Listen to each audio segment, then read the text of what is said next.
Hello दोस्तों, मैं हूं आपका दोस्त एडवोकेट शिविर प्रताप सिंह। आज हम आपको बताएंगे कुछ ऐसे सब्सक्राइबर दोस्त हैं जो कि फ़ोन करके ये सवाल पूछते हैं कि मैं अपनी पत्नी को रखना चाहता हूं लेकिन वो आना नहीं चाहती है।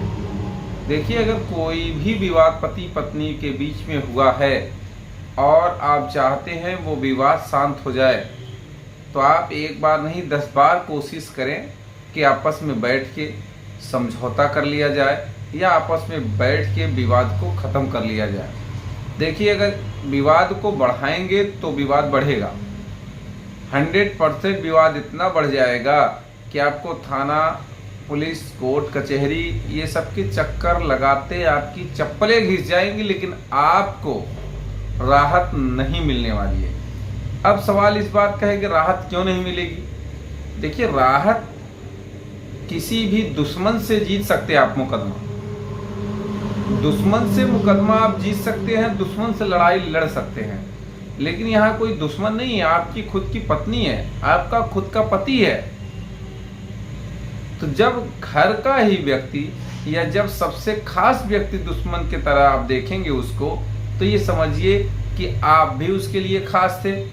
आपकी भी सारी कमियों को वो अच्छे से जानता है और वो भी आपकी कमी को अच्छे से जानती है। तो कहने का मतलब ये कि जो भी विवाद है, सिर्फ एक बात कहना है कि पति पत्नी को, सिर्फ पति पत्नी को, बाकी परिवार वालों को आप भी छोड़ दो, आप भी छोड़ दो। सिर्फ पति पत्नी को बैठकर बात करना चाहिए विवाद पे, सारी चीज़ों पे, और आगे की लाइफ के बारे में, बच्चों के बारे में। अगर बच्चे हैं तो नहीं हैं तो भाई कोई बात नहीं, आगे होंगे बच्चे।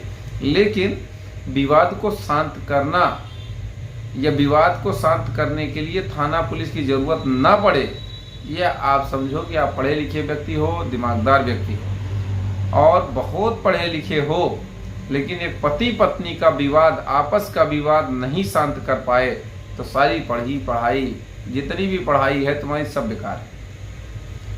चलिए, एक बात और लोग कहते हैं कि मैं वास्तव में पत्नी को रखना चाहता हूं लेकिन किसी भी हालत में आने के लिए तैयार नहीं है, तो अब मुझे क्या करना चाहिए। पहला यही सवाल ही होता है लोगों का।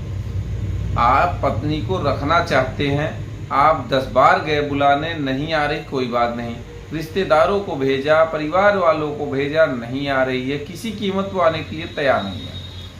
जब सारे हथकंडे आप अपना लिए, नहीं आ रही है, तो ऐसी स्थिति में महिला परामर्श केंद्र में आप एप्लीकेशन दे दीजिए।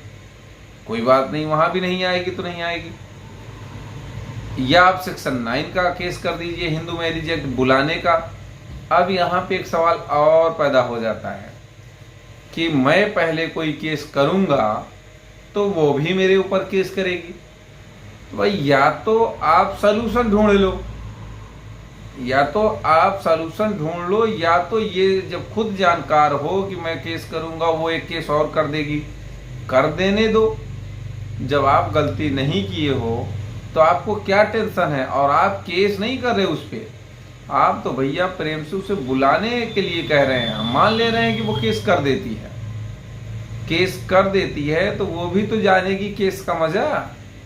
जब तक कोई केस नहीं किया रहता तब तक उसको ये लगता है कि मैं अपने पति को, उसके घर वालों को फांसी करवा दूंगी, जेल करवा दूंगी। लेकिन जिस दिन कोई भी औरत, कोई भी पत्नी, मैं 100% बता रहा हूँ, आप ध्यान से सुने औरतें, जिस दिन वो केस कर देती है, जब साल, 2 साल, 3 साल कोर्ट कचहरी चक्कर लगाते थक जाती है और उससे कोई रिजल्ट पॉजिटिव नहीं दिख रहा होता है, उस दिन उसे एहसास होने लगता है कि मैंने ये गलती करके बहुत बड़ी गलती कर दी, मुकदमा करके। कारण उसका क्या है? क्योंकि जब 2 साल 3 साल मुकदमा अगर पति झेल लेता है तो उसके भी दिमाग में आ जाता है कि मैं मुकदमा ही लड़ूंगा, इसको लाऊंगा नहीं। अब कहने का मतलब ये है कि जो पति चिल्ला रहा था कि मैं इसे ले जाऊंगा, जब वो झेलना शुरू कर दिया, 4-5 मुकदमे लड़ रहा है, तो उसकी भी मेंटेलिटी बदलने लगती है, उसकी भी सोच बदलने लगती है कि अब मैं मुकदमे से ही तुम्हें ले जाऊंगा, करो मुकदमा, कैसे करोगी। और आपको बता दें, ये बात पति और पत्नी दोनों के लिए है।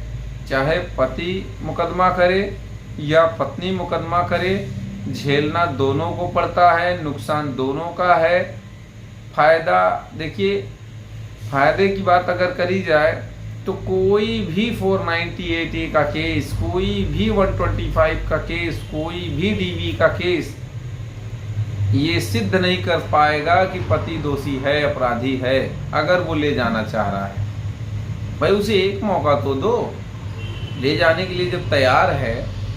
और दूसरी बात, कौन से 498A में क्या प्रमाण रहता है, क्या मेडिकल रहता है, मारा पीटा, दुनिया लिखा देती है, मारा पीटा, घर से निकाल दिया, एक कपड़ों में सारा स्त्री धन ले लिया। ये सब कोई मतलब की बातें नहीं।